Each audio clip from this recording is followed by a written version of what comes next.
Hey friends, Pastor Michael from Organic Church, here with Sydney Erickson, Don Reed, Beth Jarvis, Nick Offolter, and Pastor Roger Deerdorf.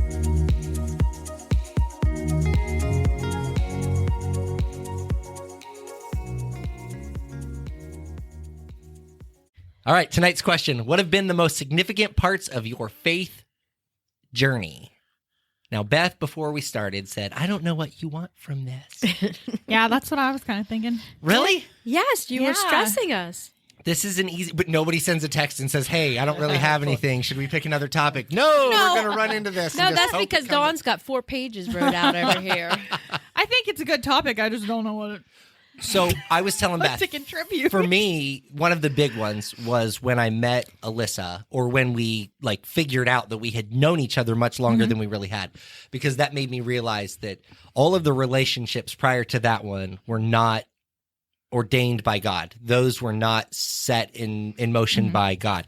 And the reason I say that is, for anybody that knows the story, we were both attending here. She was attending youth group somewhere in Zanesville with a friend of hers. And she wasn't here regularly at all. And a friend of hers brought her to see me sing and do a message at Good Shepherd United Methodist Church for one of their Sunday gospel sings at the end of the month. Remember those, Roger? Mm-hmm. Like the last Sunday of the month, they would have somebody come over and sing. And so I was over there one night, and her friend said, hey, you have to come see this guy. Now, for those of you sitting in the room, it's hard to picture me like this, with the exception of Roger. But I used to have a faux hawk, and I used to wear skinny jeans, and it was a whole thing. I had my lip pierced. It was a thing, it was a phase. And her friend was like, you have to come see this guy. He's whatever. So she came, and I was engaged to a girl who lived in Cleveland. I was living half in Cleveland, half down here. And Alyssa was in second or third row, and this girl was in the front row. And we left, we were going home, and the girl that I was engaged to said, hey, there was this cute little girl sitting a couple rows behind me that said she was going to marry you someday. And we laughed about it, and that was really the end of it. That relationship ended. I ended up moving back down here full time and helping Chuck and Mary with some youth group stuff. Mm-hmm. Specifically, they did a drama, which we've talked about on the podcast before. And while they were doing that, I had no idea, but Alyssa was part of that group.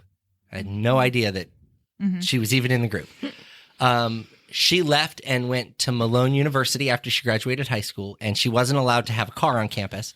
And so she had added me on Facebook. She had friended me on Facebook, and we connected, and I knew who she was and that she was attending here and that she was in the youth group at that point and whatnot.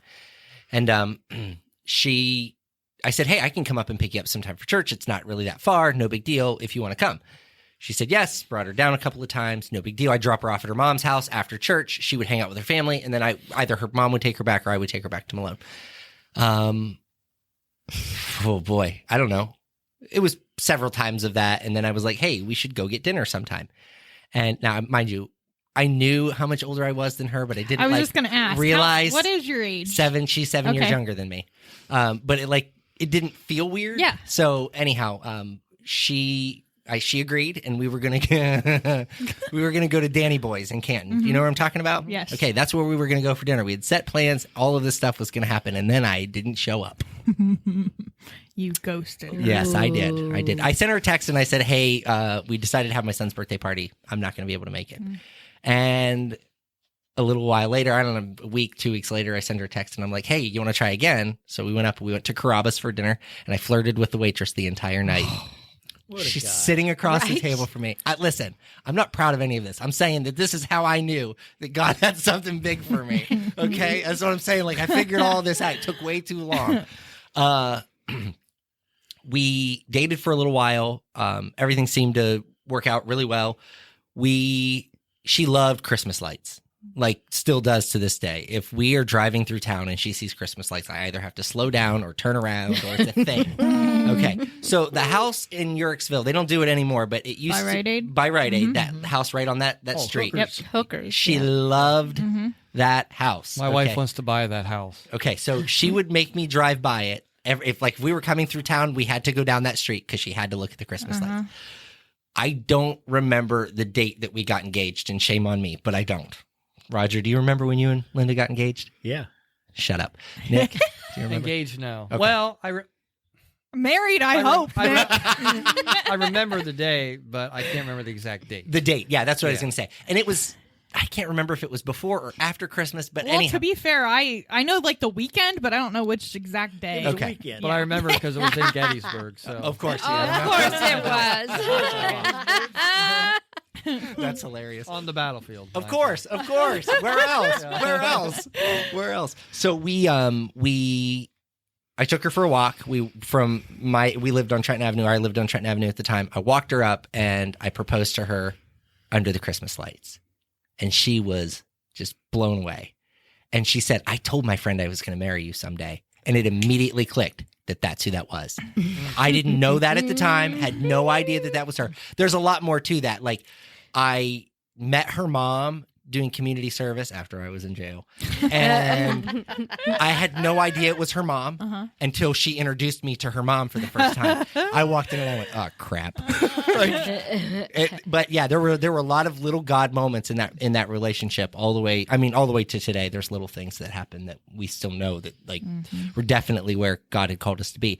So those little things are big moments on my faith journey. Because once you're saved, so many little things happen that you take for granted. You forget that all of those things were set into motion long before we ever even planned it. So, yeah, that's Has mine. Alyssa been sort of your guiding force for your relationship? She's mean to me, if that's what you mean. Sure. Well, whatever it takes. Yeah. Like, she whatever it keeps takes. me on track, if that's what you mean. No, definitely. So my wife is probably...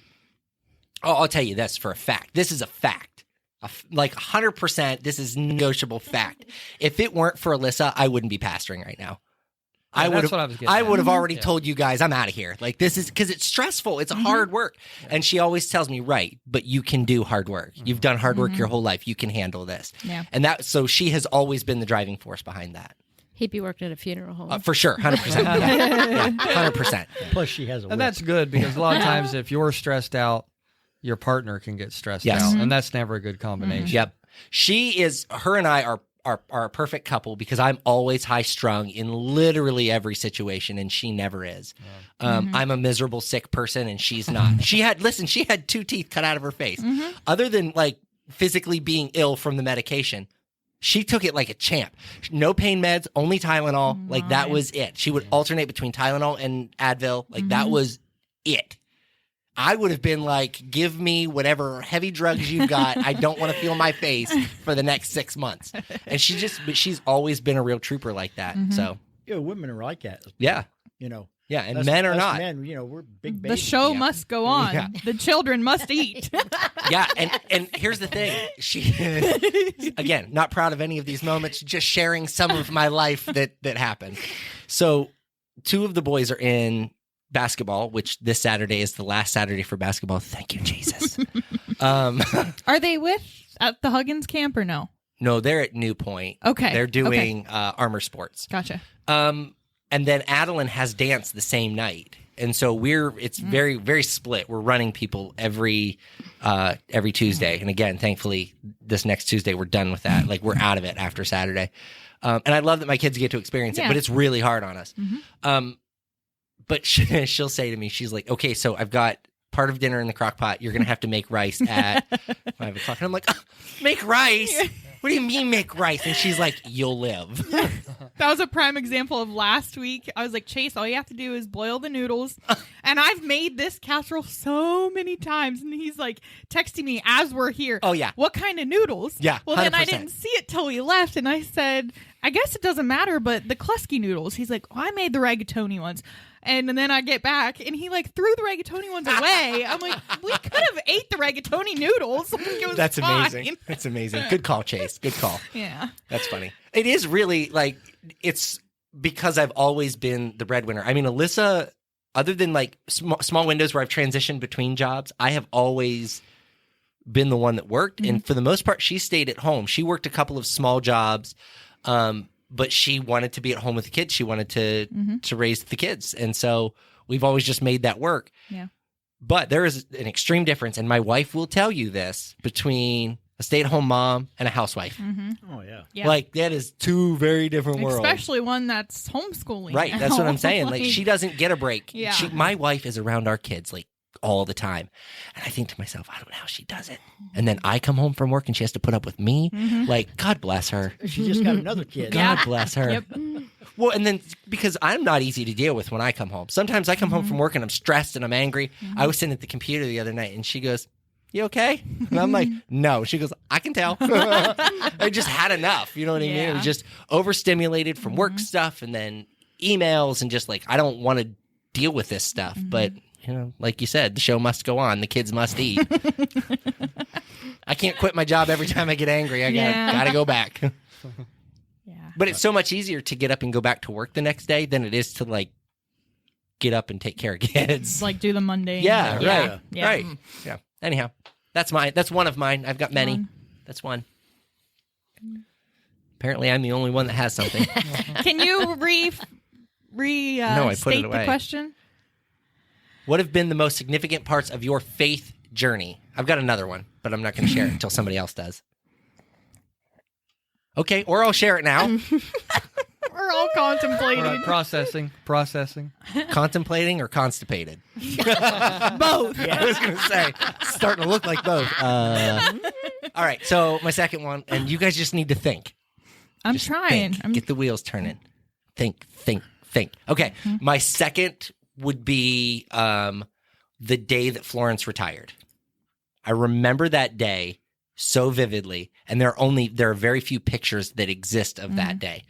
And all of the ones that exist, you either see me or Florence, but in none of those pictures do you see both of us. Which it's one of those like fascinating moments because here's what my mind said. Florence is going to retire. She's going to continue to attend here, even though Foursquare said she wasn't allowed. I told him straight up, I'm not going to make her leave. It's not going to happen. Like, I'm not going to ask her to do that. Yeah. They did. They very directly, they called her and asked her to not attend here and to attend somewhere else. But I wasn't, I told him I'm not going to follow through with that, but whatever. But she asked everybody to come up front and pray for me. And so there's one picture where I'm pressed into the middle and Florence is standing on the platform and you can see her reaching into the crowd. And on the other one, you see me through the crowd of people, but you can't see her. So my vision was that she was going to retire. She was going to sit in the pew somewhere and she was going to, but when I needed somebody to fill in for me, she was going to be my Mooney. You guys remember Pastor Mooney? Like that was kind of her go-to guy whenever she had her open heart surgery or whatever. And that was my anticipation of what it was going to be like. She was here for 2 Sundays and was never able to come back. Was never able to come back to the building. Yeah. And because she got sick. Yeah. It was horrible. It was absolutely awful. But then I look back at those pictures and I look at him and I say, he had a plan. Like those pictures were indicative of the plan. I didn't see it. I didn't understand it. And I didn't like it when it happened. But he had a plan. And I'll tell you, looking back, had she stayed, I'd have never been able to change the things that I changed the way that I did. No. Yeah. I would have been afraid of hurting feelings and doing all of the things.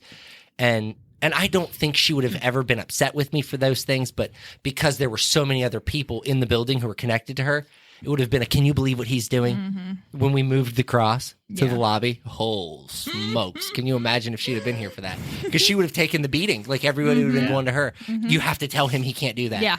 And there would have been a really hard transition. Yeah. So that was a big moment for me, realizing that God had a bigger plan, even in this ministry, than I could have planned for. So that was hard. Yeah. But that was a big one. That was a big moment for me.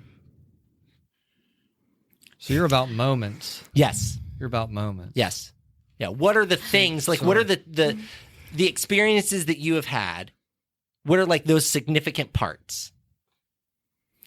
Well, I was thinking more in terms of, for me, the word redemption Okay. is big for me because for my life and where I've started to where I am now, you know, my parents were very good in the beginning about, we went to church. You know, I went to Sunday school. But beyond that, when I started getting a little bit older, I wasn't really pushed to go to church. I wasn't pushed to go to Sunday school. Right. So I had this relationship with God, but I kind of started to self-develop. Like I went out and bought my first Bible myself just because I wanted to have one. So I started to form this intimate relationship with God on my own that consisted of, reading the Bible that I had bought and just, trying to start just keeping up with that, which is kind of my personality because, I love to read and I love history and all those things. So it fits my personality to do those things. So I felt at the time I had a really strong relationship with God. And even during my first marriage, a lot of times I would go to church by myself. Even if my wife didn't go, she rarely went. So I would just go by myself. And I remember sometimes on Sunday nights, I would catch, a sermon on TV and sometimes watch that. So I was doing all these things. And of course, my love for the Civil War, I always loved the people from history that also had a relationship with God that talked openly about God. So I had built up to this relationship, and then after my first divorce, it was like everything fell off. I let everything fall off. I want to be clear. You said after your first divorce, but you've only had one. Yeah. Okay. I don't know. I I just wanted to be clear. What a string of them. I think Margie called me out on that because I think I said that last time. I guess because more or less I've been through two, more or less. So maybe that's why I say that. I don't know. And by been through two, you mean yours and then Margie's. And then yes. hers. Yeah. Okay. So maybe that's why I think say first. Hey, I don't know. Nick, you think It's out now. I can't take it back. Yeah, you can't put that back in the box. if you wouldn't have bought your Bible yourself, do you think you would have read it as much as you did? No. Because you appreciated it. Mm-hmm. You knew that it was something special. Yeah. Well, and when my mom got sick, there was such a divide in our family because once my mom got sick, she was the head of the anchor. family. Yeah. Like our whole family, that's where we had, everybody came to our house for Thanksgiving, Christmas, everything happened at our house. Yeah. So once she got sick, everything stopped. So I remember just a lot of nights. There's just clear memories that I have of sitting in my bedroom with the window open during summer and it raining, and I'm sitting there reading the Bible. I just have those clear pictures in my mind of things like that. So I know how important it was to me.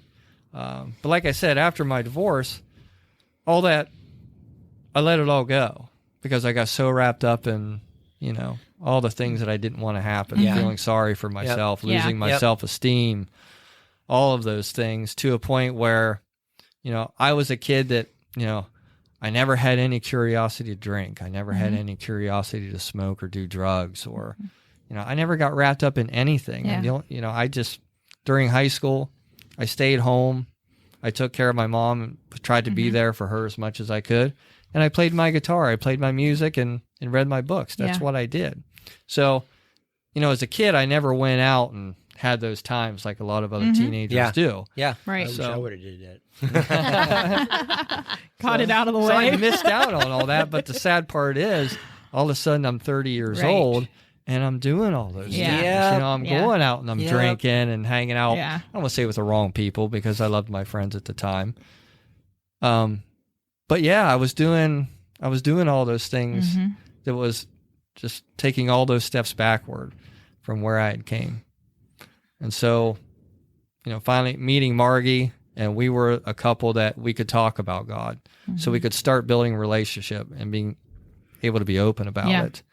And then, of course, coming here, meeting Florence, that was huge because she was just a person that she accepted me immediately. Yep. There was no waiting period with her. Definitely not. Yeah. And it was kind of just like God. There's no waiting period with him. Yeah. Once you decide to accept him into your life, he doesn't say, well, let's see how the first 90 days go, and I'll let you know. It doesn't happen that way. Yeah. It's immediate. And she was that way. And then she wouldn't give up on you. Don't miss a Like, Sunday. No. Yeah. You miss a Sunday, she calling you. And she would call, and sometimes she would call just to see how you are. Yep. Just to see how things were going. So that propelled me all the way back to where I used to be. And I started to be able to get all of those things back. So again, for me, that's one of my biggest parts of my journey is that redemption. Yeah. And realizing that redemption is always possible for anybody. Oh, yeah. I think everybody in their lives, you take steps forward and then you take steps back. And it's for a lot of people, a lot of people take steps back and that's it. Yeah. Yeah. And then they keep going back. Right. Because, things like drinking and drugs and whatever bad habits you can get into, those can ruin personal relationships, human relationships. You can lose jobs. You can do a lot of things that you can't get them back. Once you've lost them, you can't get them back. But that relationship with God, you can always get it back. It's always there.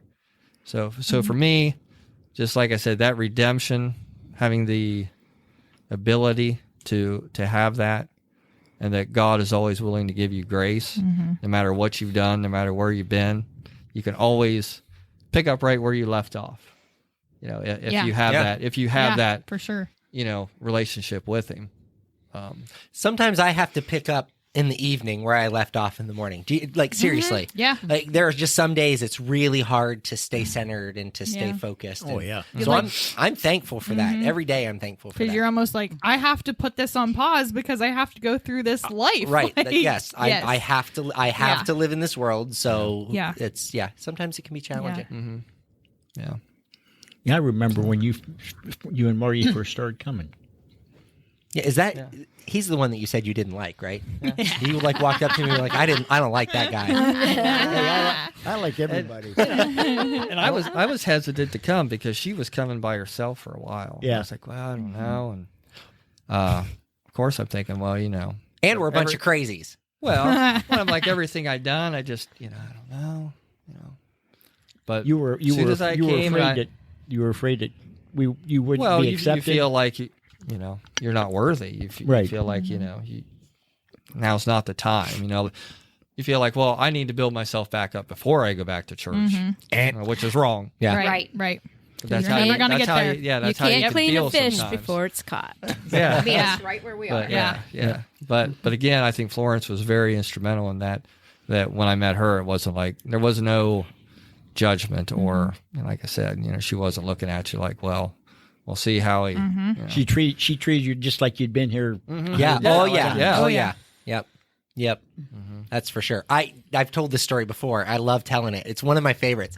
When Alyssa and I moved back from the Columbus area, back home after we were married, we'd been married for 3 years, something like that. And we decided to move back home. Like we said, it's time. We're going back home. We unloaded our truck on the moving truck on a Saturday night, and on Sunday morning we were in church. I walked through the front door and Florence goes, "Oh, sweetheart, I'm so glad you're here. They're having trouble in the sound booth. Can you go help?" And I worked from that day on. Like it was like I never missed a beat. There was never a disconnect. So, yep. And she called me countless times while we were in Columbus and talked to me. I remember one time, and again, this is something that people who don't believe in like the power of healing and prayer and things like that. I love Laffy Taffy. For those of you who don't know, specifically banana Laffy Taffy. Oh. Love banana Laffy Taffy. My dad likes that. Oh, Give me it's some cherry. so Yeah, good. Me too. So good. Okay, so I had been eating Laffy Taffy by like the bag full because once I get on something, it's a kick, and I just stick to it. And I had broken off one of my teeth in the back. It split it in half, and it was stuck in the Laffy Taffy. Okay, and it was miserable. Didn't have dental insurance, couldn't afford to get it fixed, and so I was always in pain. And Florence called me one evening when I was still living in Cleveland, and she said, "Hey, I just felt really compelled to call and pray for you." And I said, "Well, my mouth is really hurting today." She said, "Put your hand on your mouth. We're going to pray for it." And I mean, immediately it was gone. The pain was gone. And I was like, that's another one of those moments where you can't say that God's not real. Yeah. That's right. And that the power of prayer doesn't work. Yeah. So that was another one of those big moments to just be able to solidify faith and healing and all of those things. Yeah. So Well, I have to thank my cousin for my faith journey. My cousin Joni. thanks, Joni. Yep. Yes. When I moved back from Columbus, my kids were What part of Columbus? the west side. West Side. West side. Oh, like actually in Columbus. Yeah. Okay, we weren't in Columbus. So, like Capital area, like Capital University. No, I was over on You were on the other side of the tracks? Sullivan. Yeah. Okay. She's from the other side of the track. I lived in a duplex between Taco Bell and Rally's. Okay. Never went hungry. Never. Never And went hungry. Myers was across the street. There you go. Nice. There So- you go. The only Yes. reason I ask is because my cousin she went to Capitol, and they said, like, were you on this side of the tracks or that side? Yeah. That's funny. So, but then when I moved back, Joe and I had separated. And of course, Joe and I were living together. We were not married. I lived my life backwards, had my kids, lived with Joe. Well, then we separated and I came back home. And my cousin Joni would stop and pick up the kids. They were 3 and 5. She'd pick them up every Sunday, take them to church faithfully. Well, by that time, it didn't take Joe long to come back as well. And Joe and I got back together. So for Joe, that was a free Sunday for the two of us. Yeah. Sunday morning, Joni can take the kids. Well, I was being convicted and I was feeling guilty. And I'm like, no, I'm going to go see what my kids are doing. Yeah. Yeah. And so any Easter musical, Christmas play, VBS, anything that they were in. So I started attending church. Joe still did not, but I was going. My 4-year-old sang his first song on the stage, a little boy named David. He didn't want to give up the microphone. Ah, my kind of guy. He sang it 3 times before he gave up the microphone. Yeah, he is my kind of guy. He's running around on the stage singing. Can't catch me. Can't make it if you In can't his catch me. khaki shorts and his green Nice. and beige Very plaid nice. shirt. Very nice. So, but that summer would have been the summer of 98.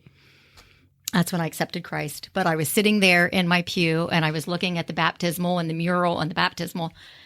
And the sun must have just been shining just perfect through those stained glass windows because every time I looked up there at that baptismal, it was like there were crosses just shining everywhere on that baptismal. And they were just like dancing all over that mural. And it was like, come to me. Yeah. Come Yeah. to me. And it was like Christ was just calling Yeah. me. And, when they opened the altar that day and asked if anybody wanted to come forward, I was Squeezing the sap sap back out of the pews.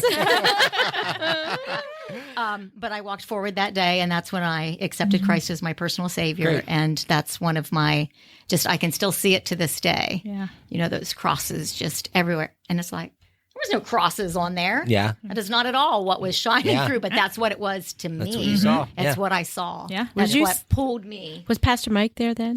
No. No. That was before Pastor Mike. Yeah. Pastor McLean. Okay. So, so that's where my faith journey started. And then I had the privilege of leading my sister to Christ while we were on a family vacation. We were at Hilton Head and we were sitting on the beach and she's like, so what is this all about? Why are you so happy? Why are you this? Why are you that?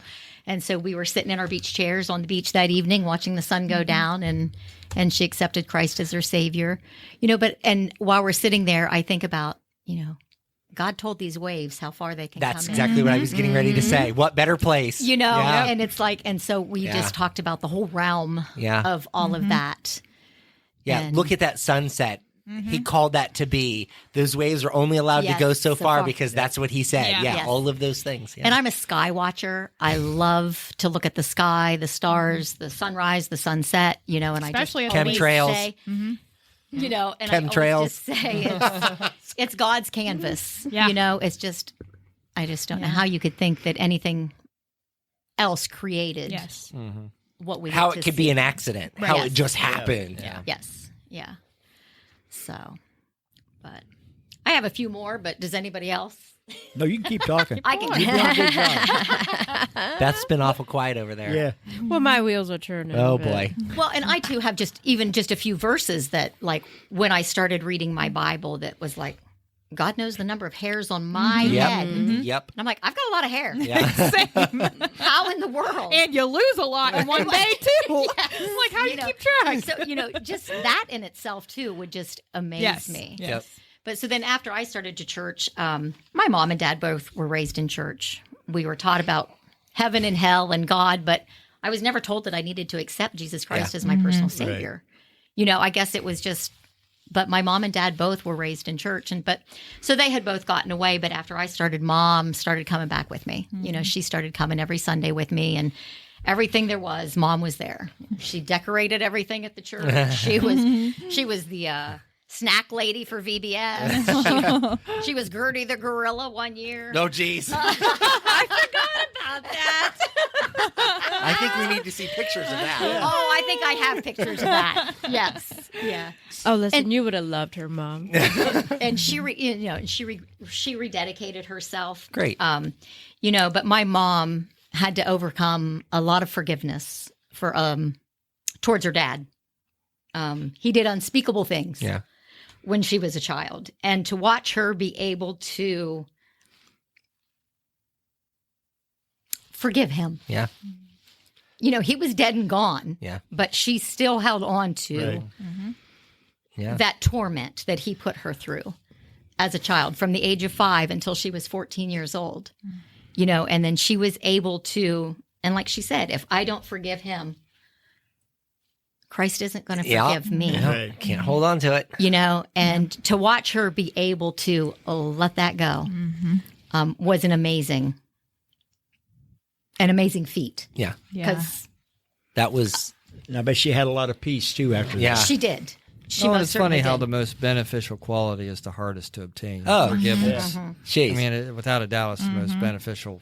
You know, that was my next story was it's not similar at all. Right. It was a forgiveness story. It was that moment of, okay, I was able to finally say, I actually forgive them and walk away from it, and the peace that I had with that.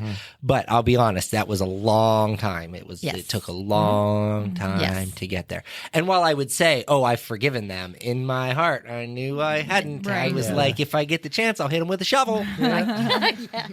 But God knows that what That's you what were I'm saying. thinking. Yes. That's what I'm saying. And so Yes. I knew that I hadn't, but on the outside, I was telling people that I had so that they wouldn't know. Yeah. But I mean, that was so. And I won't go into a whole lot of detail with this, but the mother of my oldest 2 boys, I mean, her and I were together.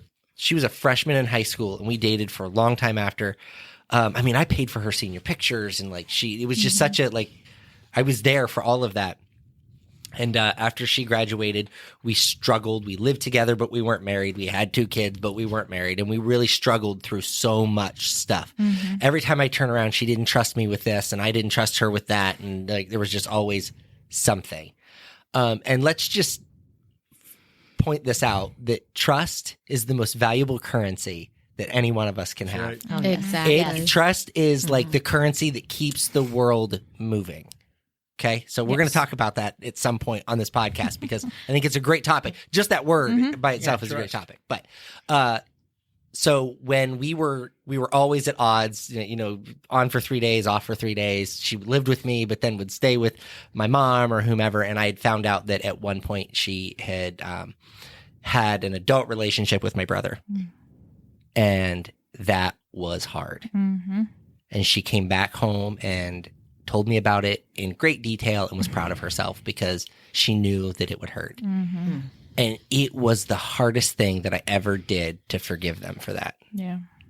well, yeah, it's hard enough when somebody says, "I'm sorry, I did such and such," but to be proud of it, Yeah. yeah, that's a whole different And level. with a family member. Yeah. And have to see that person at holidays. Yeah. To have to see that Yeah. person on the regular. And not to mention, you're always going to be tied with her because of the boys. Yeah. It's not like you could have been like, I can't "I'm walk away." washing my hands Yeah. of this. Yeah. No. And I always struggled with it. And then also, I struggled with her having full custody of the boys and how she portrayed me through all of that I was the bad guy and that I was so awful and I was terrible. And I want to be very honest. I was not a great person. I was I drank too much and I didn't care about my family. I was more worried about myself than I was anybody else. And that was awful. And I admit all of that. I take all the blame for all of the things that I did, but I was always the bad guy. And there was a moment when she had filed for full custody and to terminate visitation of the boys. And I was convinced that I was going to lose my boys and that I would never see them again. Several times she had asked me to just sign over my rights. She was going to change their last name and then I wouldn't pay child support and you're done with it. And I was like, I could never do that to my own kids. You know what I mean? But it was hard through all of that. It was just hard. It was difficult to deal with. And then when she filed that termination of visitation, she believed that I was violent and that I was at risk of hurting the boys. That was her premise. Now, why she believed that, I don't know, but that was her purpose for filing. And I went to my attorney. I called him, and I was beside myself. It was probably semi-hysterical. And he's like, dude, she's trying to take away your kids because of something you might do. That's like arresting somebody because they might shoplift. Yeah. Like everybody that walks in the store could get arrested for possibly shoplifting. Well, and I've tried to put a protection order on someone, and you have to have evidence of something that you think is going to it is hard, let alone doing that. Well, just so based on her feelings. You would think though, and you got to remember my past. So I had what the court was going to view as violent tendencies, and so I was worried of how they would view all of that. And so we went to court, and I told my attorney, whatever it takes, dude, we're doing this, whatever it takes. And the attorneys were speaking to one another, and then the magistrate came in, and the magistrate started asking questions. And I went to open my mouth, and he puts his hand on my chest, and he says, keep your mouth shut. Because he knew that I was going to have emotion, and that was not the time for emotion. It needed to be logical. Okay, so long and short of it is he stood up and he asked that the court appoint a guardian ad litem, an attorney for the kids, to help figure out what it was that the kids because she was saying the kids told her these things after they came home from my house and yada, yada, yada. So guardian ad litem became involved. She met with the boys. She met with me. I was in her office for hours. I don't even know how long I was there, but it was too long. I can tell you that. Met with Jesse. Oops, shouldn't have said that. And then did home visits for both of us. And then we moved in the midst of that. And so they had to do a second home visit on our house. My attorney called me afterwards, and he says, hey, I need you to come to my office as soon as possible. And I'm like, this isn't good. This is going to be bad. I got there, I sat down in the chair, and he hands me the guardian's report. Now, we are not allowed to have copies of this. We can only read it. Our attorney gets the copy, and we're allowed to read it. But I don't have a copy of it, and you're not allowed to get a copy of it. So I'm reading it. He's like, what page are you on? And I'm like, I don't know what page it was. I'm like 16. He's like, okay, you're almost there. And so I'm sitting there, and I'm reading, and I'm reading, and I'm reading. And it just short of says that she has manipulated the boys into saying what she wanted them to say. And it was this sigh of relief. And I'm not blaming her for that. I'm saying that the boys were impressionable and they lived with her. Yeah. It was. I only had them every other weekend, and they were very young. So what they heard was what they repeated. They were parrots. That's what kids do. And so they would say things like, "Oh, my dad doesn't do anything with us. Whenever we're there, we just sit around." But then she's like, "Oh, have you ever gone on vacation?" And they start listing all of these extravagant vacations that we've taken. And so she was like, "Okay, this doesn't quite add up." So we ended up with joint custody of the kids. Now, this is where it gets shady. When I read that guardian's report, I practically skipped out of that office because I knew I was going to get what I wanted. And I was so excited to finally look at her go, na, na, na, na, boo, boo. Because for so long, she had held me over a barrel and I wasn't able to see my kids. And I hated her for it. I mean, I hated her for that. She did not like the guardian's decision, obviously. Now, most times the guardian's decision is taken. It's 98% of the time they will take whatever the guardian recommends, and that's what becomes the order. She didn't like that. So I don't know if her attorney quit or she fired her attorney, but it was a friend of hers. But in the midst of that, her attorney quit or got fired, and she got a new one. And they had a mediation just with their attorneys. They left us in the waiting room. They came back out and they gave me access to their school records, which she had stopped. She'd called the schools and stopped all of that because she felt like I was trying to get something up on her, which was really not the point, but we didn't know anything. Long and short of it was this. When I finally, we got the guardian's report, and it was the night before we were going to go to court, and we were going to have to testify, and they were going to bring the boys in and put the boys on the stand, and it was going to be a big deal. She called me and she was very upset, and she said, "Please don't make me do this. Whatever it takes, please don't make me do this." And I put her on speakerphone with my wife in the kitchen, and I said, "I want everything that's in that report. Everything that they said, every 3 days on, 4 days off, everything that they said that I have a right to, that's what I want. If you agree to that, I won't go to court. We'll just sign off on it. It'll be an agreed judgment entry and we'll be done." And she said yes. Because neither of us wanted to be there dragging the other through the mud. And there was something about me that was, again, I could have skipped out of the kitchen that night. I was so excited that I finally stuck it to her. You know what I mean? I beat her. I finally I finally beat her. Yeah. Because she would call me and say the most awful things to me on the phone. And now, don't get me wrong, I would do the same to her. But I'm just saying, like, and that, it always hurt. And I'm like, I finally have vindication. I can finally say I'm not the person she says I am because the court says that I'm not. Yes. I hated her for years after that. Years. I don't remember when I stopped hating her, but I remember that I stopped hating her. And when I stopped, we were able to co-parent so well. Our kids were able to get all of the things that they needed, the help that they needed, like the medical insurance that they needed. We neglected, and I'm as guilty as she is, we neglected caring for those boys to hurt the other person. Yeah. And that's a fact. And so, again, when that peace came through, God moment. That's right. Yeah. Like when I realized I didn't hate her anymore, I was like, "Oh, thank you, Jesus," because it's hard. It's hard to hate somebody for that long. Yeah, it's a lot. Like of every time energy. my phone would ring and her name would come up, I would be like, "I'm gonna kill her. I can't even stand her. I don't want to talk to her." And just there was so much peace the day that I was able to just walk away from it. I was just able. I mean, even after getting the boys in that time, well, this was the level of petty that her and I were. When the court said that I would claim one of the boys every year on my taxes and she would claim the other, I would get the older boy and she would get the younger. But she had to sign paperwork because she was technically the custodial parent at the time. She had to sign a piece of paper to allow me to do that. She signed it so small that if you would photocopy it or fax it, you couldn't see it. And it's not a joke. It's not. I still have the original because it was hilarious. Like it was that, but that was the level of petty that we were. Yeah. And you know what I mean? Like Yeah. if I had to, one time I went to pick the kids up and they didn't come out right on time, and I was like, it was like 5 or 10 minutes. I had tried to call, no answer. I called the cops. I was sending the cops to her door. Well, she was friends with one of the cops, and they had called her and said, "Hey, we just got a call because the boys haven't come outside yet." And she was hot. But I was like, I will make you look bad. And I am so thankful that I've grown out of that. I really am, because it's a lot of energy to hate somebody. Yes, It's a it lot is. of energy to be that miserable. And I'm just thankful that God would give me grace through all of that, Yeah. and then the strength to just walk away from it. So. Yeah. Yeah. And you know what's funny?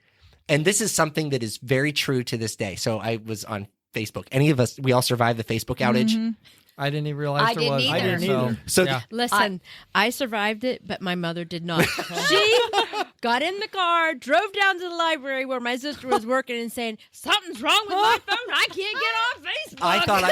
I thought I got hacked because it kicked me out of my messenger first. Same. And I was like, "Oh no." How long was it? And it was only an hour. But I was at Today? work. No, it was yesterday. Yesterday people or the gonna day do? before. Yeah. Right? Yesterday. I didn't Yeah. know it. I was busy. I didn't either. I was busy at work, so I couldn't like really troubleshoot it. I texted Alyssa, she said, "Yeah, it's an outage," so I didn't worry about it. But I had to do like 6 or 7 different authentications in order to get back into my account because I had tried so many times. I'm not proud of that. It's true. It's true. He's like, I've got the image. No, it was more like it's habit. It's a Yeah. really bad habit. You Yeah. open it and you scroll through to see what all your friends are doing. That's stupid.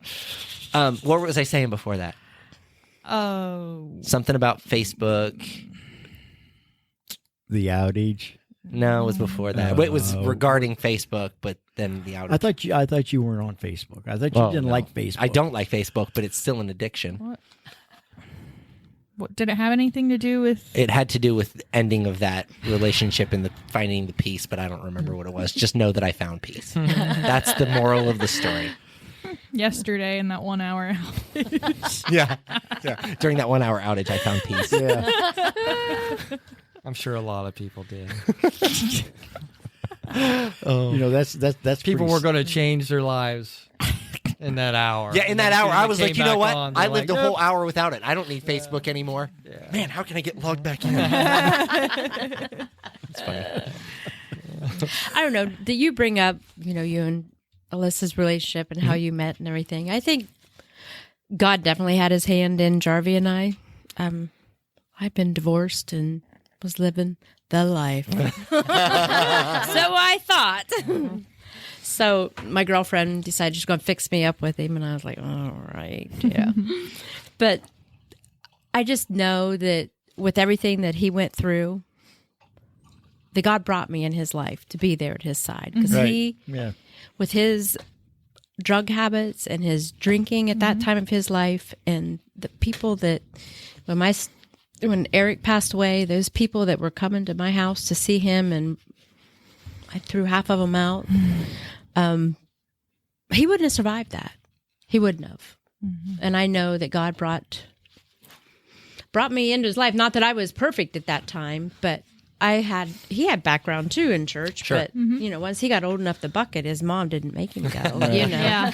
And my mom found every vacation Bible school that she could find to send me to. I think it was free babysitter. At some point, that's what it is. And, but I really truly believe that. And I know through, when Eric did pass, and we had started going to church, and God came to me Eric came to me in my dream, and he was holding my hand, and that's all I could see was his hand, and I was holding his hand, and he made me promise that I would take care of his dad and his grandma. Those were the people he told me, you always have to take care of my dad and my grandma.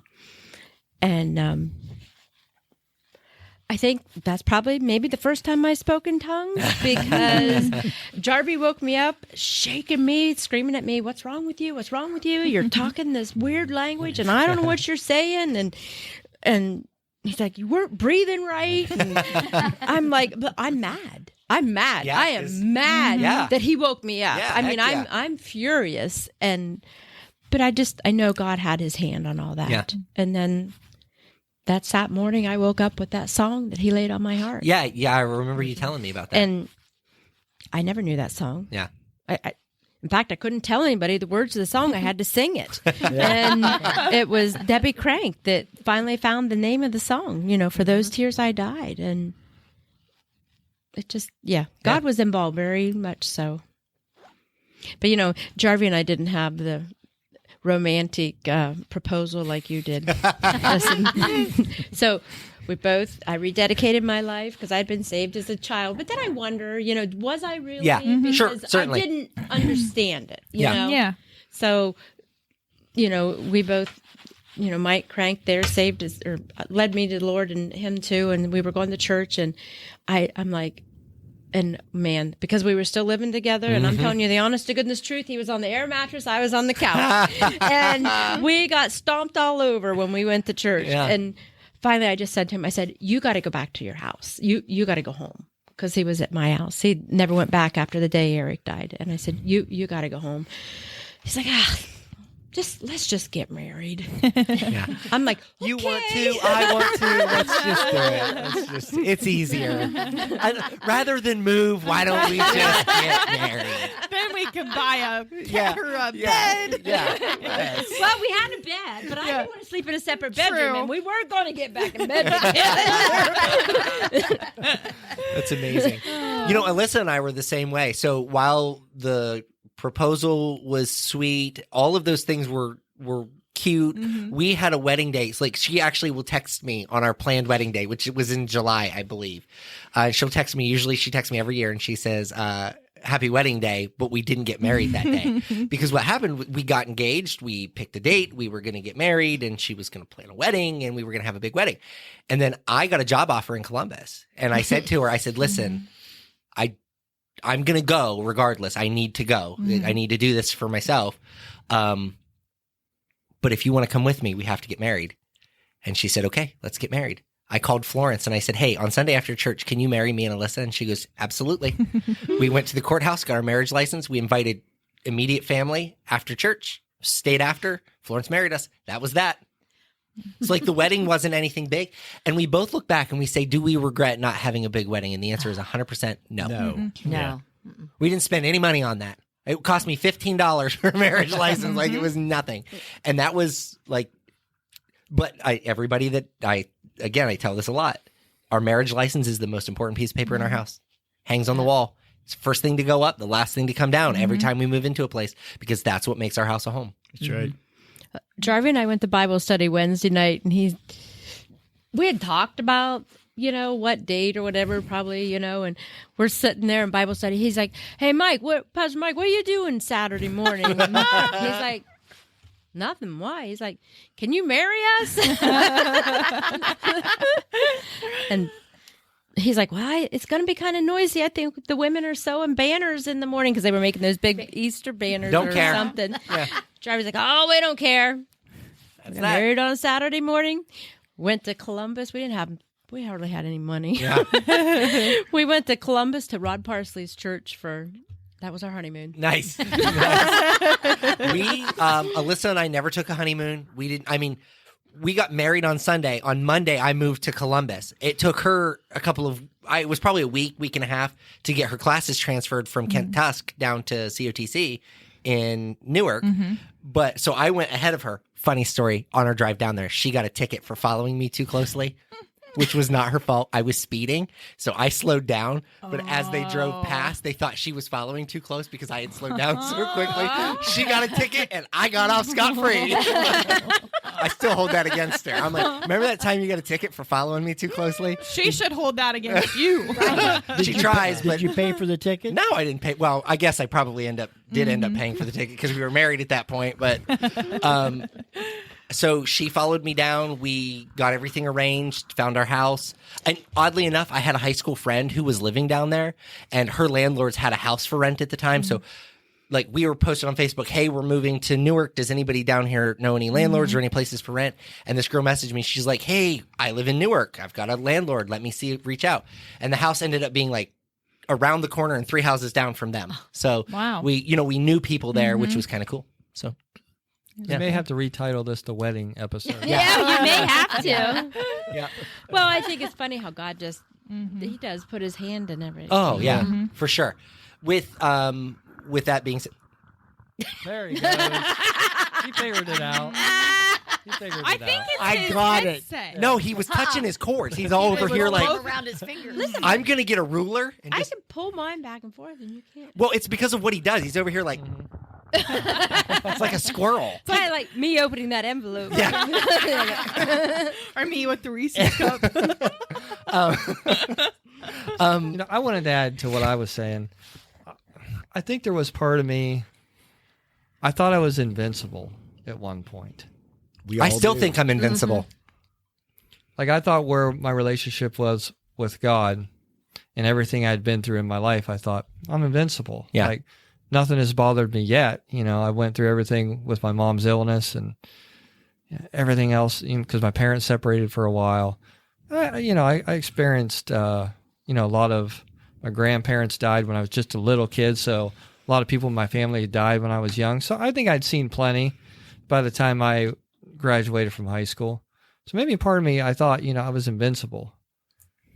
And sometimes I think that's why I like the book of Job so much, is because, he thought he was invincible too.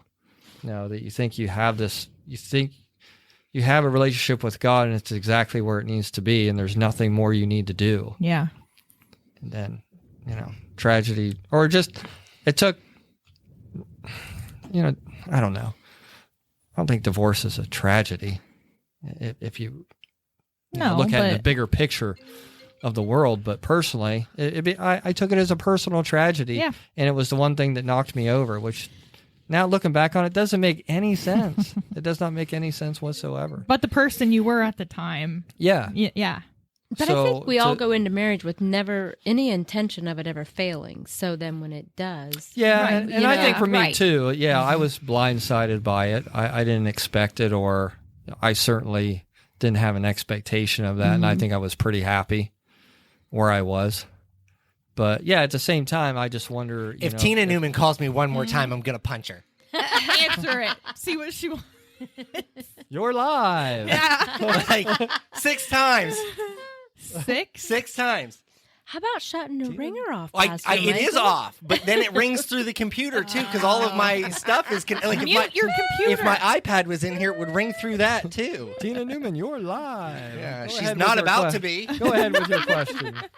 Live or a live? Yeah. Not about to not be alive. Well, I want to go back to our forgiveness thing. When I was talking about my mom and her being able to forgive her dad, to me, forgiveness is, if you're able to forgive, you are one of the strongest people that, that's an attribute of being strong, not being weak. Yeah.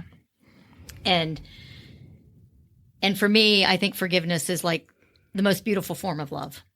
When you can actually truly finally forgive someone, not only love, but what it does for you yourself. Mm-hmm. Well, let me ask you this. Do you think, because I think I'm a fairly easy forgiving person. Like I can get over stuff really easy. Do you think sometimes it's just because I'm a nice person? Or is it deeper? Is it because I've truly have Well, see, I could forgive very easily as the ability to forgive. To the point that my mom said, "You are a forgiving fool." Yeah. And I said, "But Mom, you raised me that way. You're the reason I forgive." And 7 times 7, or 7 times 70, whatever that I think unlimited amount of. I think it's a gift. I think so too. I think it's a gift. Like there are some people who are prophetic. There are some people who are apostolic. Like the fact that you can forgive so easily, like that is 100% a gift. Yeah. Talk about the fruits of the Spirit. Like you couldn't get a better gifting than being able to forgive people. Yeah, and Matthew 6, verses 14-15 says, "For I forgive other people when they sin against you. Your heavenly Father will also forgive you. But if you do not forgive others their sins, your Father will not forgive your sins." I have a frustrating personal thought sometimes that I'll share. Is that a lot of times in my life I've felt like I have found it very easy to forgive a lot of people for a lot of things. But I myself have never been forgiven for anything that I've done. I have a lot of people... siblings and different people in my life that will not forgive me for some of the most, and most of the time it's because whatever I had done, it was because I was doing it out of love. Yeah. Or, or and trying, they probably don't to, know the full story of why you did it. Yeah. Yeah. But it's like, so some of the most trivial things I feel like I've never been forgiven for, despite how forgiving I've been. Yeah. And sometimes that troubles me. I try not to let it to. Yeah. Well, because you're drinking their poison. If you're allowing that to bother you, here's the thing. I have always been a people pleaser. I was going to say, that's want the people pleaser. everyone to like me. Yeah. And it wasn't until I started doing ministry that I realized not everybody's going to like me. Yeah. Listen, last Sunday, we had that little old lady that came in and joined us for church on Sunday. She was so sweet, so sweet. She wandered into the building, and she had no idea where she'd never been here before. She had no idea where the sanctuary was. Beth. She wandered in and never left. She's wandering over. It was that applause you gave me. I felt so welcomed with that. I would say I feel bad, but I don't. So this lady hears stuff going on in the prayer room, so she starts wandering that way. But I happened to come back out because I was going to the sound booth to take care of something.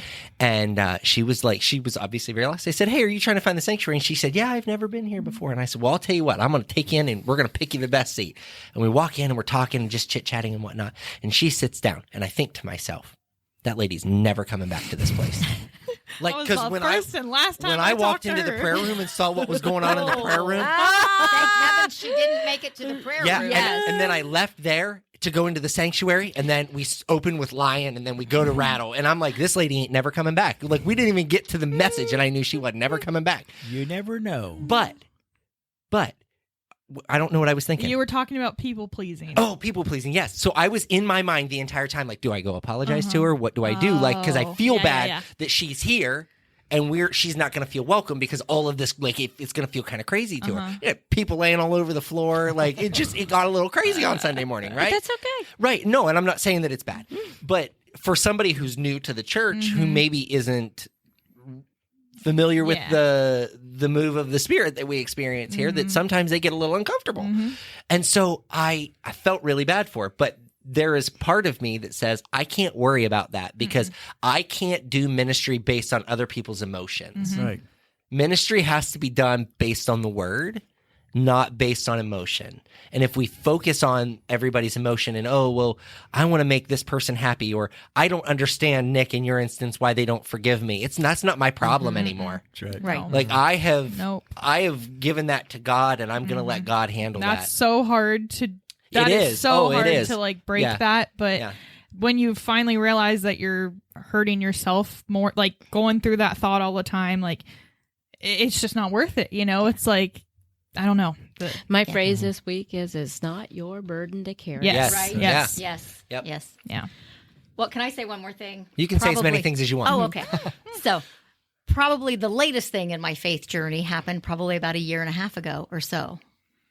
when my lifelong friend of 50 years invited me to attend church with her. Here. A crazy church. Well, then listen. We set up that I'm going to come to church. I don't hear from her. She doesn't answer my phone calls. So I'm like, I had been invited to a church in Philly by my prior pastor and his wife at a football game. And so I thought, well, I haven't heard back from Beth. So Way to go, Beth. Way I to know. go. So I'm going to head to Philly. So Terrible I'm heading Christian. up over I'm just heading up Midvale Hill, and she calls. Hey, where are you? I'm like, I'm heading up Midvale Hill, going to Philly to go to church. And she's like, I thought you were going to go to church with me. I'm like, oh, so got off Midvale, came down the back way, and here we were. She said, now, if we're going to walk in late, you might get clapped in. I love that we have a reputation for that now. I love that it's a thing. But since then, my first day here, I've felt very accepted and very loved, and I have a new family. Yeah. So. I'll tell you, it's so last Sunday, I really struggled through the message last Sunday. When I had written it, I was like, man, I'm knocking this one out of the park. This is a great message. It's solid. Everything is there that I want to be there. Like, this is rock solid.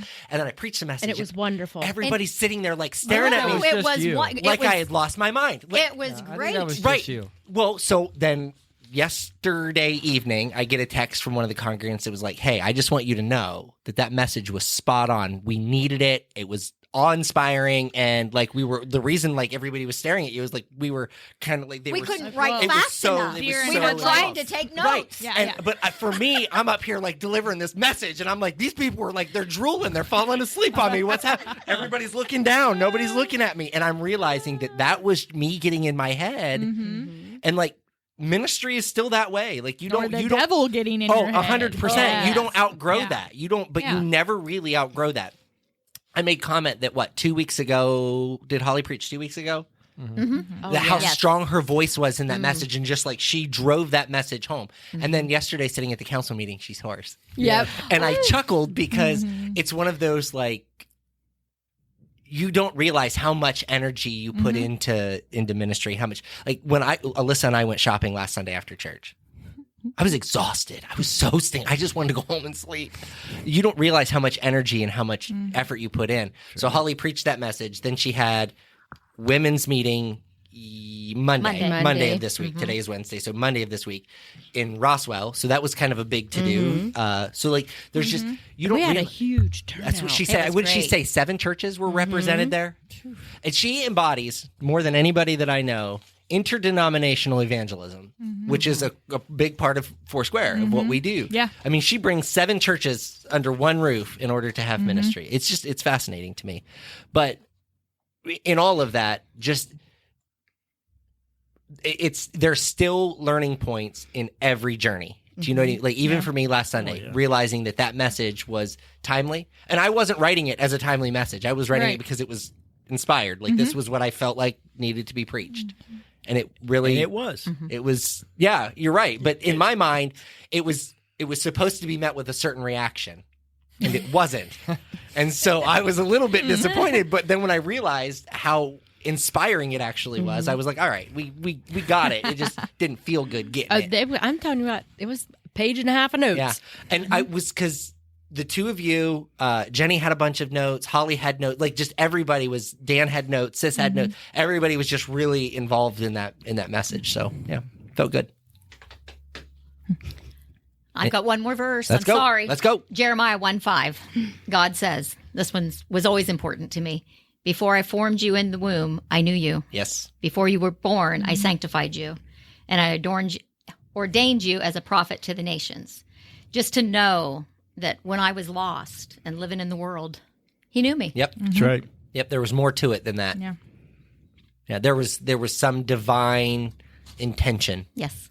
and people don't believe that. It's really hard for me to I understand. do. know. Yeah. It's really hard. I do. Yeah. It's really hard to understand that people wouldn't believe that. So And I think it's important to note that the journey never ends. no, No. Yeah. No. you've No. never arrived. Yeah, you no. have Right. never Like I said, I arrived. think maybe I Right. made the mistake Yes. of thinking, well, Yeah. Well, we have people like that today in our church. So, you know, I talked to a guy one time who I preached a message on offense, and I used a fence as kind of the visual aid. And what I did was I brought people up and put them shoulder to shoulder. And I said, when we are offended, we are on one side of the offense. So the people were the fence. And then the other people, like, we can't get through to them because we are offended. We have chosen that. We have decided to do that. And I said, sometimes we have to take those gaps in the fence and we have to bring them closer so that, or move them further apart depending on the situation. We can't constantly be worried about being upset or offended. Yeah. And, after the service, this person said to me, well, my fence is rock solid. I don't have any problems in my life. Everything, I just, God. Yeah. And I was like, did you fall and bump your head? Yeah. Like, because if you think that you have arrived, you have a long journey ahead of you. Yeah. Yep. Because if you've arrived, what do you have to do between that moment and when God calls you home? Right. What do you have to do? What do you have to look forward to? So, anyhow. You can't grow. No, and then Right. you become stagnant, and then you backslide, and then you don't understand why. He's just showing up because he likes us. Yeah. They like to hear my voice. I'm going to start reading audiobooks. Okay. Going to record audiobooks specifically about Gettysburg. Hey, I need you to, because a lot of the ones that I I bet. I can't even get through. Those books, I bet. boring. Yeah. Like once in a while you get a good one, but most of the time it's like, oh my god. Yeah. So I can believe that. Yeah. Any kind of history book would be hard to, like, even to record it, because it doesn't read like a fiction book would Right, read. right. Suspense. Or, Yeah, right. Well, even most time if it's a memoir or something, if it's not the person who wrote it reading it, I don't care to listen to it. Yeah. It has to be the person that wrote it. The guy off of Friends, the one who Matthew passed away. Perry. Matthew Perry. He had an audiobook who, he read it, but it was like exactly a year before he had Oh, wow. passed. Yeah. My Aunt Tanya told me that. While we're talking about audiobooks, this is not one that I would promote to my fellow Christians. However, it is a great book to read about forgiveness. I'm glad my mom died. Yes.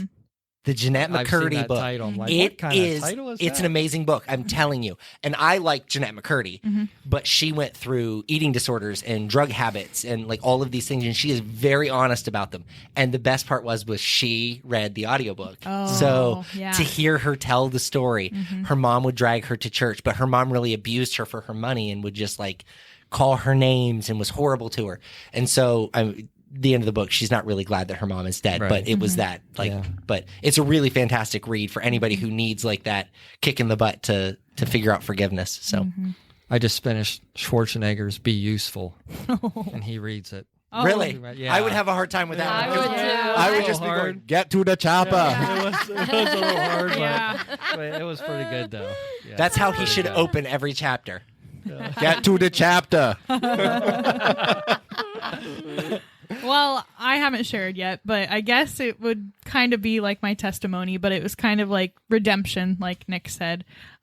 Just like growing up, and I was in church at Bethel Worship Center, and I'd say from like the time I was 4 or 5, and I mean, we lived like, you went through the alley and then there was 2 houses and then it was our house. So we could walk there a lot of the time. So we'd go there for youth group or Wednesday nights, Thursday nights, whatever they were having, Sunday plus Sunday night, everything. And, and then, I mean, that was up until probably 12 or 13. And we would do like dramas. We would do dramas and like most of the dramas were kind of like sign language through like songs and stuff. Yep. But then like our church started to kind of die, and there was 2 kids that the one was 2 years older than me and the other one was Shy's age. Well, then church hurt and they basically voted them out and they left. And so then I was like, my grandma started coming here right away, but that was like right when I went into high school, and I was just like, I don't know, and I kind of blamed it like, well, Aunt Florence is my aunt. I can't really Certainly. I can't see her as a pastor, and so then I finally, I would come, I don't know, maybe once a month, if that. About like she does now. Yeah, basically. Gotcha. Yeah. Gotcha. So Roger, swing a little harder next time. Just kidding, Sid. Just Take her out at the knees. at least there's a reason now. That was funny. That was good. Yeah, that was a good one. That was clever. Yeah. It was quick too. And then, I mean, fast forward to I don't know. I guess COVID, because I was just kind of going in and out, and COVID hit and the world slowed down, and Yeah. I was like, oh man, I need to get my stuff together. And so then that's kind of when I started really diving deep. But all throughout that, I was just like this, I don't want to get hurt by another church. And, kind of also was like stagnant, like, well, I'm a good, I'm a good person. I was a good student, a Yes. good person. Yeah, that's good enough. Especially like going through I heard a lot, like, said you could have like had such a terrible life, but you chose not. Yeah. And like, thank God for my dad and my stepmom and grandparents for leading me in that direction. But like, yeah, I kind of was the same way. Like, well, I'm fine. I'm a good person, especially when I could have turned out a lot worse. Yeah, could have been way worse. Yeah. So, but yeah, there was church hurt in there, and Sure. yeah, which I mean, at the end of the day, like, humans are humans, and you can't blame that on God. Yeah, Right. you can't ever go to church for people. No. Oh, no. I mean, No. this building is filled with people who will hurt you. This building is filled with people who will say Snakes, things that yeah. don't feel good. Yeah. And some of them are just socially unaware. Yeah. Yeah. They just say stuff that they don't think about. Yeah. Mm-hmm. Yeah. And then you walk away No scratching your head going, did they really Like, just what say was that to all me? about? Yeah. Yeah. What did that mean? And then Yeah. you want to shake them a little bit, and then you just got to walk away and say, I've probably done the same thing to somebody at some point. I've probably or thought something Right. or whatever the Right. case may be. So it is. Yeah. Church is a very interesting place Yeah. to be. Well, and all to find out years later that ultimately it was the the pastor, they decided, hey, we're going to leave. Like, we're not going to have you guys make this decision. We will leave. Like, just kind of being the bigger person, Yeah. So, here this whole time I was like, screw all these people Yeah. for voting them out, Blaming and the church. it yeah. was them at the end of the day that, said, hey, we're going to get out of here. Yeah, it is. So. It's very uncomfortable. There's a lot of being a pastor is hard. Being a congregant is hard. Feel like pastor's picking on you. Well, pastor doesn't say hi to me on Sunday mornings. He didn't shake my hand today. And you start to feel like you're being neglected. I think I was here a couple months before you said anything to me. But That was the this same is- with me, though. That But was the this same has with me. been my rule, and everybody who knows me So I'm like, knows it. finally, like, you know what? I'm not scared. I'm going up to him. And she did. She caught me in the kitchen. She's like, "I'm Sid. Who the heck are you?" Hey, it's still not as good as, hi, I'm Rhonda. Oh my god! I don't think we've met yet. I will tell that story till the day I die. That was amazing. It was was so amazing. funny. Last Sunday, Yes. their friend Rhonda, who I have texted on and said, "Hey, how's your friend?" Like, Yeah.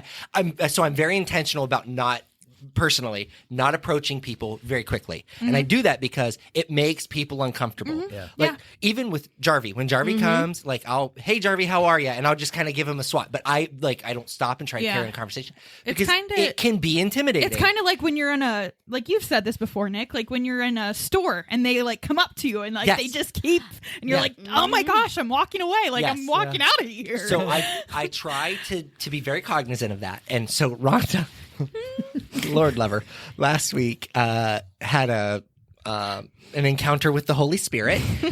She came up for prayer, woke up on the floor, and she sits up and she's like shaking.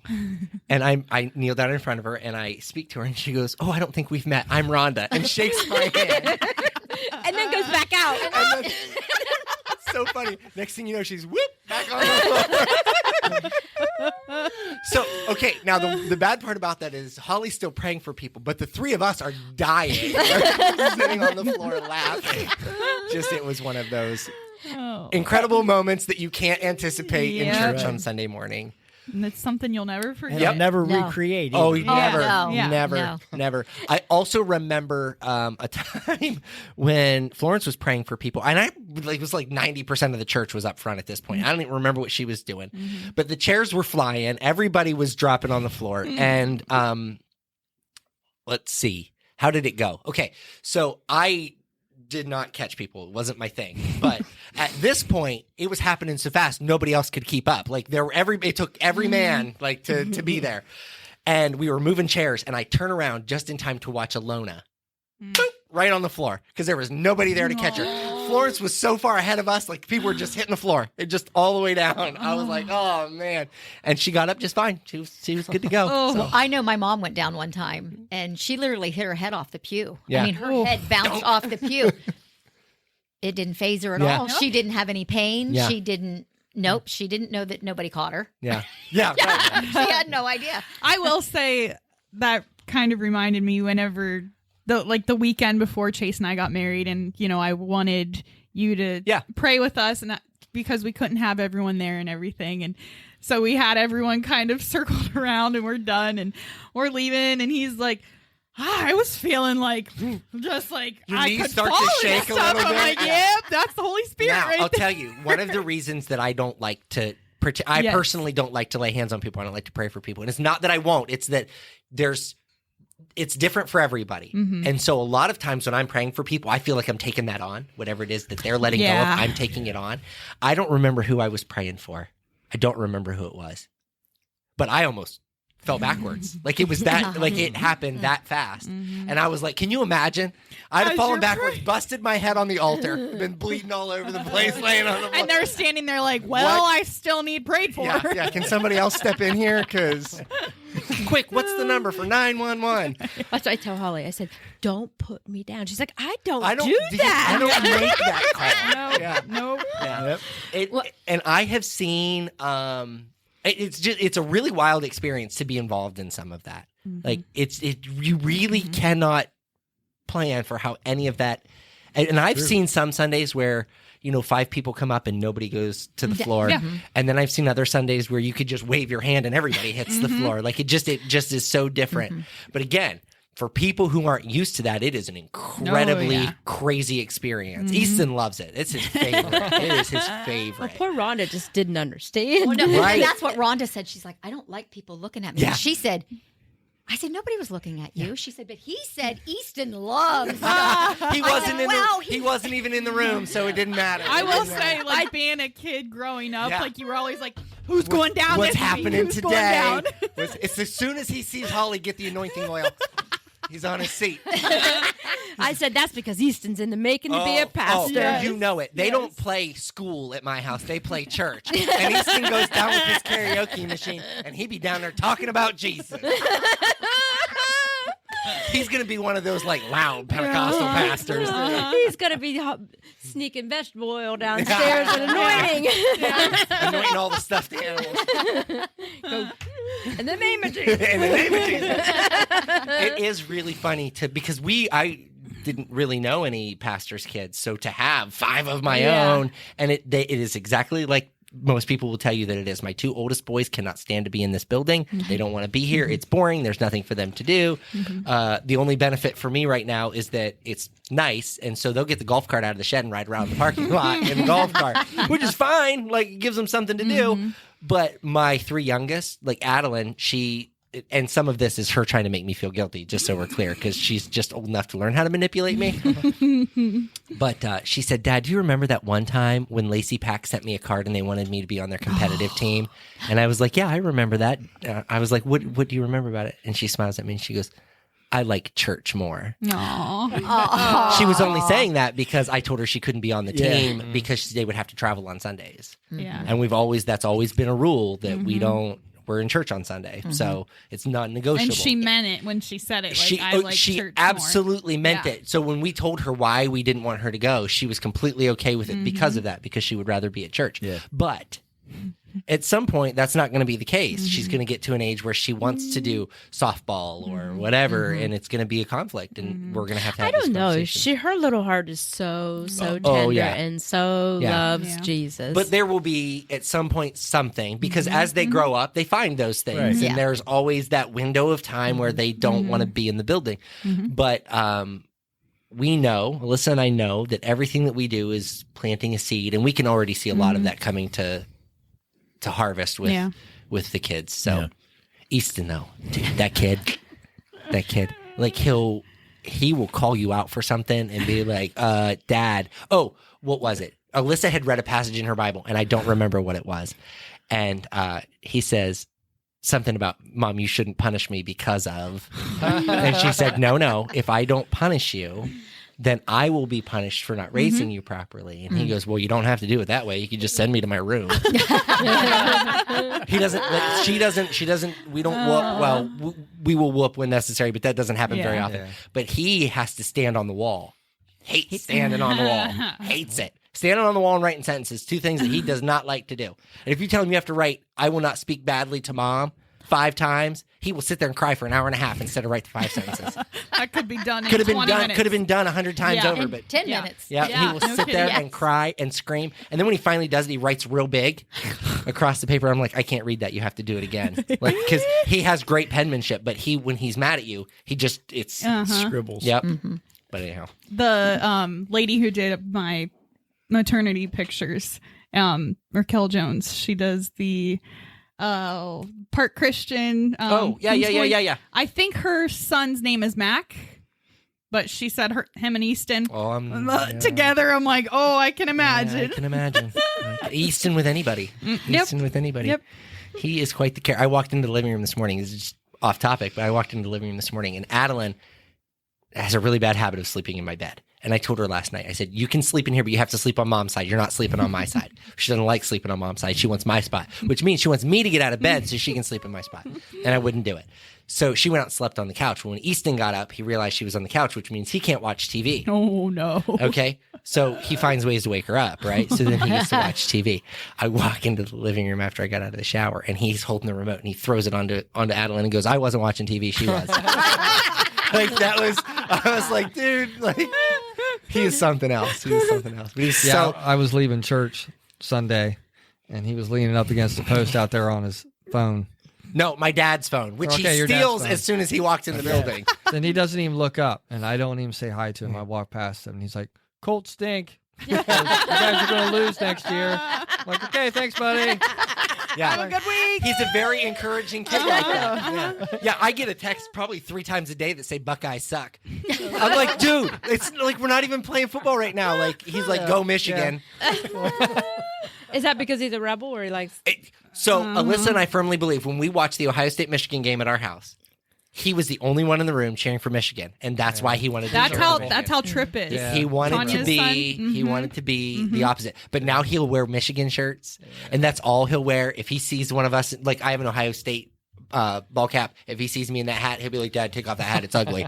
Your team's dumb. Like You know what though? He might have heard that Chase is a Michigan fan. It's possible. I could see him jumping on that bandwagon. It's possible. I know his Aunt Ashley is a Michigan fan, which is partially why, but he won't go to her house to watch games or like he just likes to talk crap. Yeah. It's just what he does. Yep.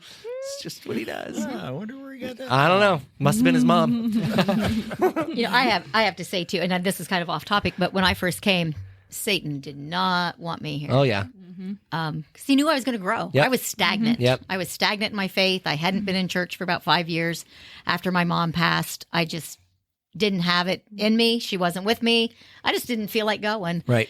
And Satan didn't. And he knows I can't stand a whiny voice. I couldn't tell you a thing that you preached that day, but I can tell you had the whiniest voice. And I'm like, oh, I don't know. I remember she said, oh, I don't know if I can listen to him. I don't know. I said, I don't know if I can sit under him and listen to him. I have to just sit here and take this. You know that, right? I'm sorry, Pastor Michael. But I said, you'll get over it. now listen. Yeah, eventually you'll be able to tune it out. Listen, I come back the following Sunday because I'm like, Satan. That's amazing. So I come back the following Sunday. You've never since had that whiny voice. Well, I don't know what happened. What Sunday was that? I have to go back and listen to it. Oh, I don't remember. I know it was in. I could figure it out because Dad and I had been to a Bellsville football game. She says, I can figure it out. You need to listen to that. Don't ever do it again. I'm like, I don't think I can sit under him, but But I'm going to come back. I'm going to do it another week and see. That was Satan in your ears. It was exactly that is exactly what it was. I'm glad you came back. I'm So really much. glad you came back. My neck used to get sore because I'd be like watching run this way and run this way and run this way. I'm like, what way do I look? At one point, the tech team taped the floor and they said, "This is your box. You have to stay." Never did. Never did. There's something about like, I think better when I walk. And you notice I don't use my notes a lot. Like I'll go back to my notes to find my transition. But for the most part, I know my notes pretty well. And I don't memorize them, but I know my bullet points. And so I'm able to move pretty fluidly. But I think better when I move. And so it's just easier for me to be on the move. So yeah. Fair enough. That's why we stopped live streaming, because I was never in the frame. There was no point. I was never on the screen. The camera wasn't fast enough to follow you. Well, I remember one Sunday they tried to follow me with the pan on the camera, but the camera didn't move fast enough. So like, it would be like, stop, stop. Like, no, he's already. Yeah, I'd already moved taken a out. lap. I'd already moved out of frame 4 or 5 times before it caught up. So yeah, we just gave up on it. Let's not tell you my first time walking in, and they all clapped me in. Listen, then I'm like, okay, I'm gonna do this. I'm going to Holly's. I'm going to Rooted. I walk in there. They didn't clap for you, did they? They didn't clap, but Good. they were all praying in tongues. Oh, yeah. And then Judy Merrick was there, and she had me shoved down on the love seat praying for me. About that time, the cops come knocking at the door because Pastor Julie had got a new phone, and she went to do something, and it accidentally called 911. She hurried up and shut it off. Lord have But mercy. I came back. We could go on for days with the crazy stories of the stuff that's happened in this building. It's just this building has we have this body has been through it. We've seen some stuff. Yep. My dad almost got shot by the cops once. He set off the alarm in the back of the building, but he couldn't hear it going off. So, because like he went in through the kitchen door, but the alarm had gone off, and they like come around the building with their guns drawn because they saw the car in the lot, but the front doors were locked, so they knew somebody was in the building. It was a whole thing. Doug Kearns can't tell you how many times he set off the alarm and the cops would call. What was funny was somehow Holly ended up being the contact number for the church. So when the cops would call, they always called Holly. Middle of the night, we finally had to have the alarm repaired because Holly would get calls at 3:00 in the morning because they were constantly going off. They would just always. So Would the groundhogs set them off? no, they were inside, but there'd been times there'd be a spider web on one of the sensors, or just like there was one that had a short in it, so it would just trip and would just always So But you know, that's a God thing. oh yeah. It's the fact that it didn't scare me away. Yeah. I kept coming back. Yeah, and apparently my whiny voice carried on. I'm gonna hold on to that for a long time. Now remember, we did talk about forgiveness here. I'm not even upset about it. I think it's funny. That's the kind of stuff that people don't tell you as a pastor. They don't ever be like, listen, I ain't never coming back because of him. I blame the music. I blame the worship. So yeah, that dude's voice is obnoxious. It was. Hey, She's doubling down on the statement too. She's like, I ain't doing it. well, your rattle in the gymnasium did run my aunt off. Alyssa always tells me the music's too loud. I'm like, it's not loud enough. I want you to rattle. Have you guys ever noticed on Sunday mornings when you come in, you can hear the drummer from the church across the street? Their worship is so loud over there that you can hear them in our building. They even have sound things in that. Sound panels. Yeah. It is Wow. loud. Yep. That's my kind of music.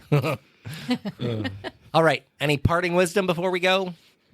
No? I think we've covered it. And then some. A little bit of everything. And then some. All right. Dawn, you want to pray for us tonight? Sure.